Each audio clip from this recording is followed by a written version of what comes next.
Hoje o tema é direito à saúde e vamos conversar com a doutora Mariana de Fenteler, ela que é presidente da Comissão Especial do Direito à Saúde da OAB-RS. Ela vai explicar como a advocacia atua nesta área e comentar também sobre a proposta da Cartilha da Coragem. Doutora Mariana de Fenteler, seja muito bem-vinda. Obrigada, parabéns pelo programa. Fico muito feliz em poder compartilhar o direito à saúde, essa disciplina e especialidade do direito que cresce de uma forma exponencial. Realmente, ela é um tema transversal, o direito à saúde, e como tal, o tema transversal ele permeia todas as atividades, todas as áreas do direito, pois dentro do trabalhista tem acidente do trabalho, dentro do previdenciário tem aposentadoria por invalidez ou auxílio-doença. Dentro do direito civil temos, né, interdições, acidentes de trânsito. Dentro do direito penal temos a responsabilidade criminal dos profissionais de saúde. Então é uma área assim riquíssima e desafiadora. O que é direito à saúde e a sua importância prática?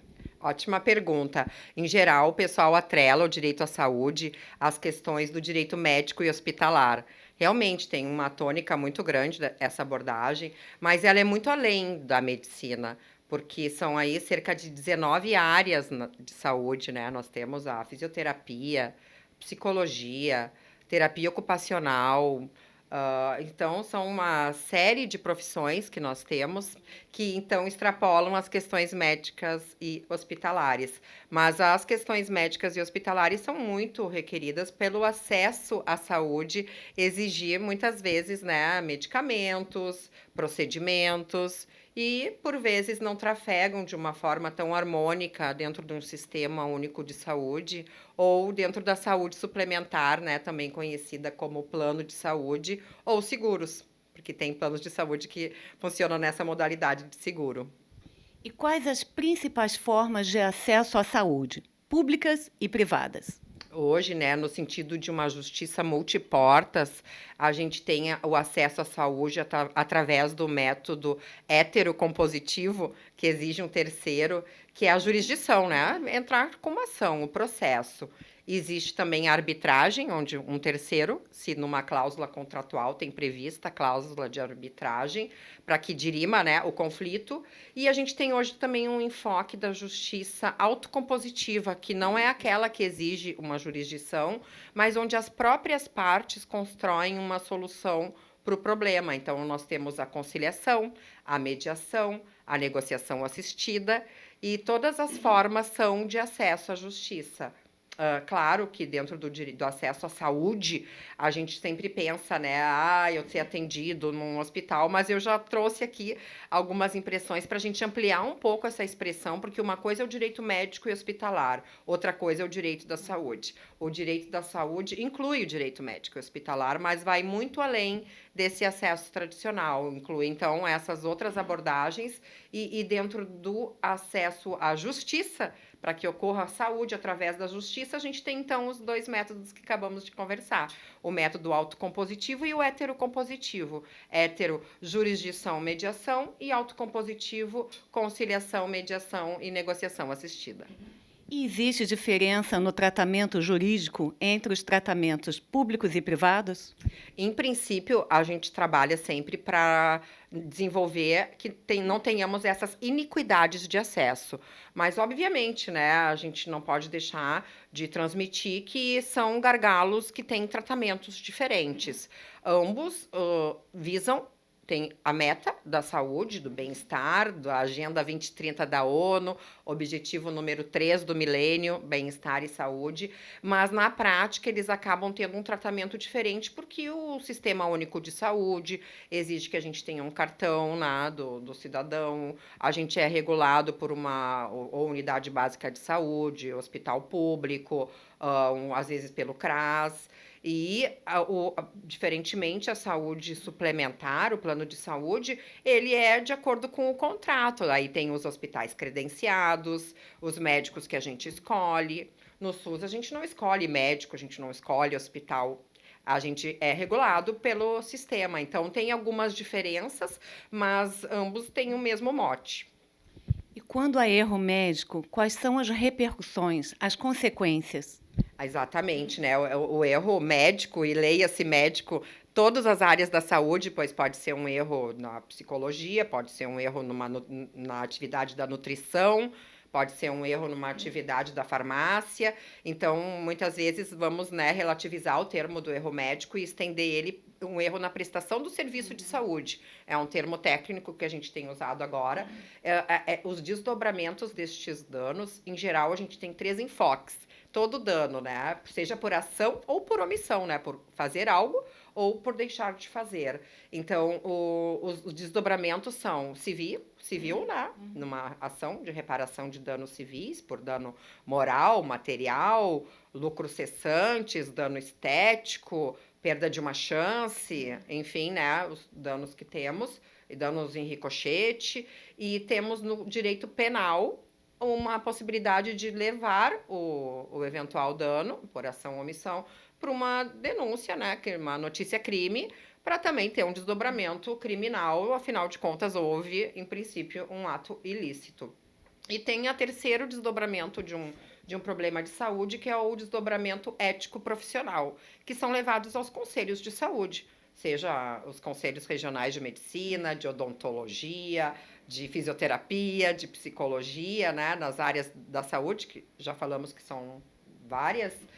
Estes danos também têm desdobramento porque o profissional de saúde responde eticamente pela inobservância de alguma prática que é recomendável ou, enfim, né, desobediência, e isso também tem uma repercussão, e ambos têm processos distintos, autônomos, né, não tem repercussão um com o outro, e o cliente pode escolher, né, qual dessas esferas ele vai atuar, se em todas, ou em uma, ou em duas.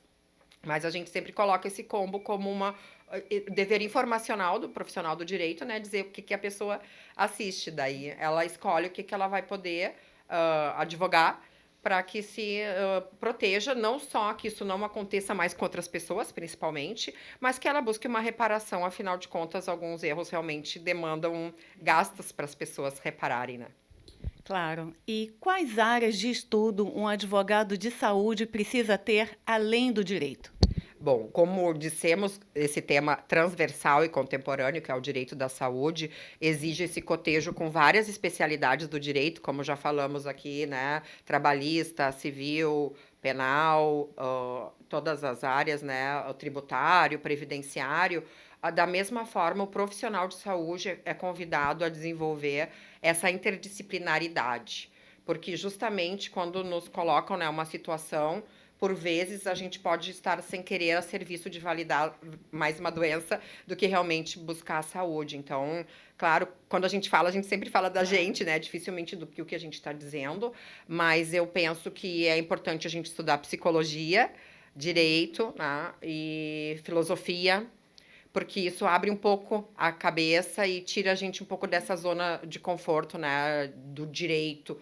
Então, a gente também faz análise econômica do direito, então estudar economia, administração, gestão, pois algumas questões hospitalares têm essa questão de governança. Então, é extremamente desafiador, né, porque imagina, a gente não tem essa natureza polímata, né, de ter tantos saberes, mas são estudos e performance que se requerem para poder atuar nessa interdisciplinaridade. Perfeito. Fale sobre as instituições de fiscalização e controle que atuam no Estado. Perfeitamente, né? Conforme a Constituição, o direito à saúde ele é tripartite, então ele é responsabilidade da União, dos estados e dos municípios. E nesse cotejo, eventualmente, a gente fica, né, nessa transferência, contra-transferência de quem é o responsável pela saúde. Então, o que eu vejo, né, nos atendimentos, né, dos casos de saúde, a gente ter essa noção dessa responsabilidade tripartite e validar as organizações, seja o executivo, seja o legislativo ou a sociedade civil organizada através das instituições como a Ordem dos Advogados do Brasil, os conselhos regionais de medicina, odontologia, farmácia, psicologia, enfim, das áreas da saúde, legitimarem diálogos contemporâneos onde admitam pontos e contrapontos, pois muitas questões são até bioéticas, no sentido que são dilemas, que admitem mais de uma opinião. e manejo sobre um assunto. Então, não existe, assim, uma verdade mais verdadeira do que outra, né? Existe aquilo que funciona para aquele problema, naquele momento, para aquelas pessoas. E então é uma experiência, uma imersão de muita construção, e acredito que esses espaços institucionais estão a serviço da democracia, da cidadania, do civismo, que são esses temas norteadores na educação, né? Inovação e tecnologia, multiculturalismo, economia, meio ambiente. Que bom. E o direito à saúde vai além da medicina hospitalar, dos atendimentos hospitalares?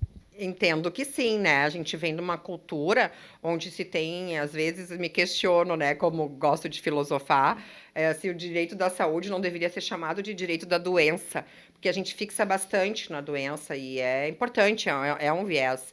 Mas eu acredito que direito da saúde é antes disso tudo, né? A gente tem uma informação, letramento em saúde, educação, né? E isso é muito além das questões médico-hospitalares, né? Então, são questões de prevenção, de nutrição, de atividade física, de conhecimento, né? Que espiritualidade, movimento, né? Que nem eu acredito que essas possibilidades, né, de olhar para a saúde, elas vão muito além da questão medicamentosa e hospitalocêntrica, com certeza.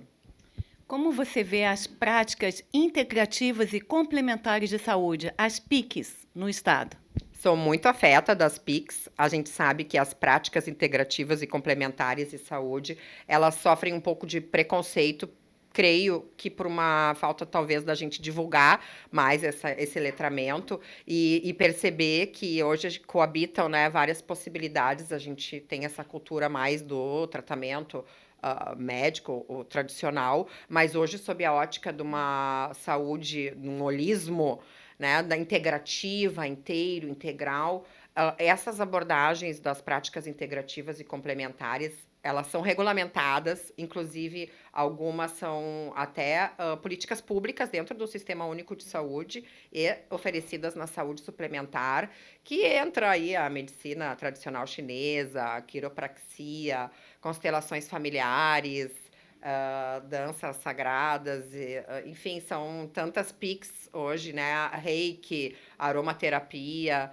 e a gente que já vem de uma jornada interinstitucional que a gente atua, a gente percebe que quando tem uma pessoa na família adoecida, a comunidade inteira se impacta, uma família inteira se impacta. Então, as PICs, não necessariamente elas são oferecidas, às vezes, para o próprio paciente, mas para os familiares, porque fica uma agenda, às vezes, muito demandada.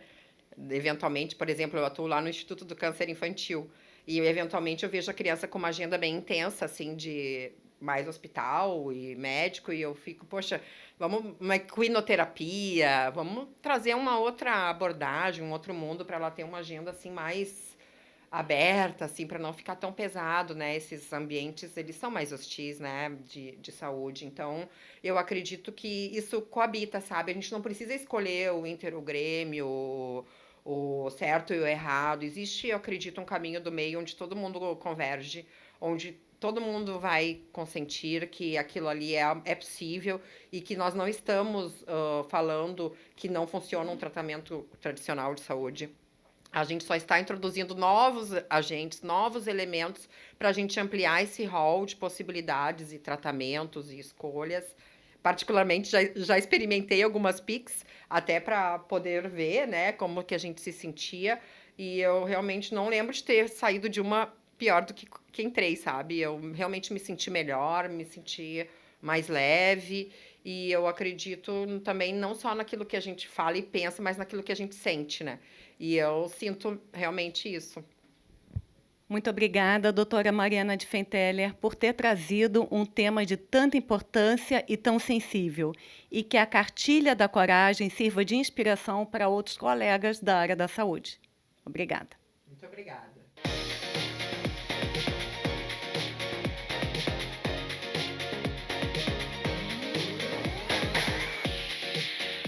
Olá, estamos na sede do Sintargs, que é a sede do Sindicato dos Técnicos Agrícolas do Estado do Rio Grande do Sul. O tema de hoje é sobre inovação no campo. E vamos falar sobre a tecnologia para uma agricultura inteligente do futuro. O primeiro entrevistado de hoje é o Jefferson Ferreira, que é presidente do ITAC, que é o Instituto de Tecnologia Agrícola, Qualificação e Estudo. Seja muito bem-vindo ao Âncora Livre.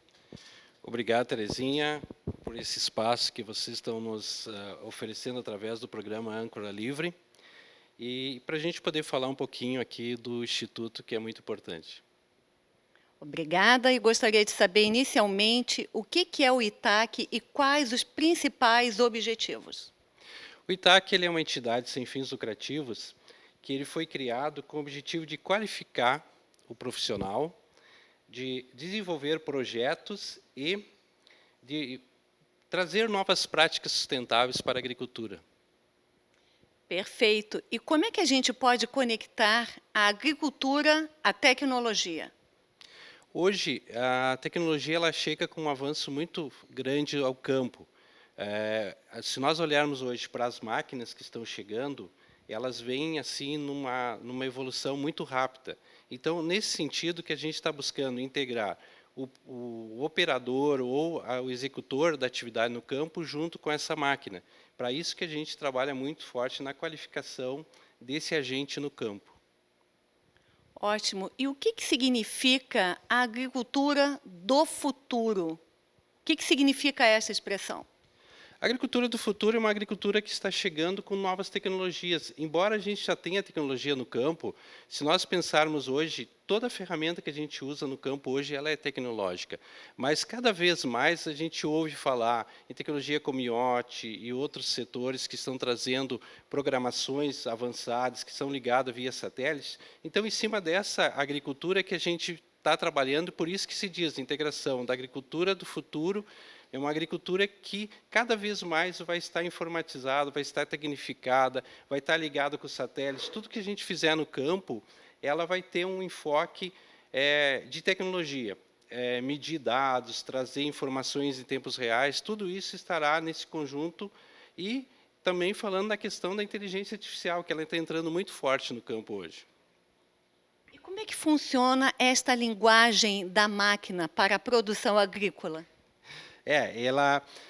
Hoje nós temos que conhecer a máquina para poder explicar tanto para o agricultor como para quem vai operar ela. Então, quando a gente fala linguagem da máquina, nós temos que saber falar como ela vai se comportar lá no campo. Então, nesse sentido que a gente está trabalhando, né? Nós precisamos mostrar para aquele operador, para o agricultor, ou para quem queira conhecer essa máquina, como é que ela funciona. E, para isso, eu tenho que conhecê-la. Então, para conhecê-la, eu tenho que estudar mais profundo todo o sistema que ela traz. Desde um sistema simples, daqui a pouco, de avanço e recuo, como também na área de pesquisa, que ela já deixa para nós pronta dentro do cenário que ela está atuando. Se nós pegarmos hoje, quando estamos colhendo, através da colheita, nós já sabemos qual é a situação do solo hoje, o que precisa ser aplicado no próximo ano, quanto ele está produzindo por hectare. Então, tudo isso é uma questão que a gente pode trabalhar junto com o agricultor, falando para ele, olha, essa aqui é a máquina que fala contigo e tu fala com ela. Há algum projeto atual ou piloto que poderia destacar? Eu acredito que hoje uma dos pilotos que a gente pode trabalhar está na questão hoje da irrigação, uma irrigação mais inteligente, que se use pouca água e se possa aproveitar melhor os recursos hídricos que tem, até por uma questão de cuidados com a natureza. Então, isso é uma coisa que a gente está trabalhando forte. Como a gente pode hoje trabalhar via inteligência artificial numa irrigação que ela possa atender a demanda da lavoura, mas ao mesmo tempo que a gente não vá afetar o nosso meio ambiente. E quais os próximos passos do Instituto? Continuar evoluindo, Terezinha, sempre na questão de inovações, porque nós não podemos parar. Se hoje nós temos uma tecnologia que está à nossa disposição, amanhã ela muda. Então, de um dia para o outro, há uma evolução significativa. Então, a gente vai ter que estar atento sempre a isso aí. Sempre o Instituto vai ter que estar sempre um pé à frente dessa tecnologia para poder orientar o produtor no campo. Alguma mensagem que você daria para o público urbano que não conhece o trabalho do agricultor, do trabalho no campo? Olha, dizer para o nosso público urbano que olhe com carinho o setor agropecuário. Dizer para o telespectador urbano que a agricultura ela é parte integrante da vida dele, porque se nós lá no campus não produzir alimento, não estivermos fornecendo o que ele vai consumir aqui na cidade, vai faltar. Então, assim, ó, olhe com carinho para o campo, olhe com carinho com essa tecnologia que está chegando. Às vezes as pessoas tecem alguns comentários, né? Mas isso é importante para que cada vez a gente possa produzir mais e estar oferecendo um alimento de melhor qualidade, um alimento chegando mais rápido à mesa dessas pessoas. Muito obrigada por essas informações tão pertinentes no mundo hoje bem tecnológico e hoje com uma agricultura inteligente, que é a do futuro. Terezinha, nós que agradecemos a oportunidade de estarmos aqui no programa Âncora Livre e deixamos aí o contato para quem queira nos conhecer, queira conhecer um pouco do Instituto, pode entrar no nosso site itac.org.br ou nos mandar um contato pelo e-mail, que é o e-mail é contato@itac.org.br. Então, entrando no nosso site ou mandando um e-mail para nós, a gente responde, a gente está aí à disposição para tirar qualquer dúvida. O segundo convidado é Carlos Alberto Turra, presidente do Sintargs, que é o Sindicato dos Técnicos Agrícolas do Estado do Rio Grande do Sul. Seja muito bem-vindo ao Âncora Livre. Uma saudação aos ouvintes e telespectadores do programa Âncora Livre. Para nós é uma gratificação recebê-los na nossa sede aqui no Sintargs e sejam bem-vindos conosco. E qual a principal missão do Sintargs? O Sintargs tem como missão básica promover os interesses econômicos, sociais, culturais da categoria dos técnicos agrícolas do Estado do Rio Grande do Sul. O Sintargs é o representante legal de todos os técnicos agrícolas nesse estado. Também nós atuamos no sentido de dar visibilidade na oportunidade de mercados de trabalho para novos profissionais. Quais as principais atribuições dos técnicos agrícolas? Os técnicos agrícolas, eles têm amparado legal pelas leis, pelas atribuições que técnicos habilitados podem exercer a sua profissão, desenvolver o trabalho, e aqui eu trago um exemplo, que é para pessoal, os telespectadores saberem. O técnico agrícola, legalmente habilitado, ele pode, um exemplo, elaborar projetos de crédito independente de valores que esse projeto representa. Então, isso, a atribuição, a legislação dá esse amparo legal para os profissionais. E na atual conjuntura, quais seriam os principais desafios deles?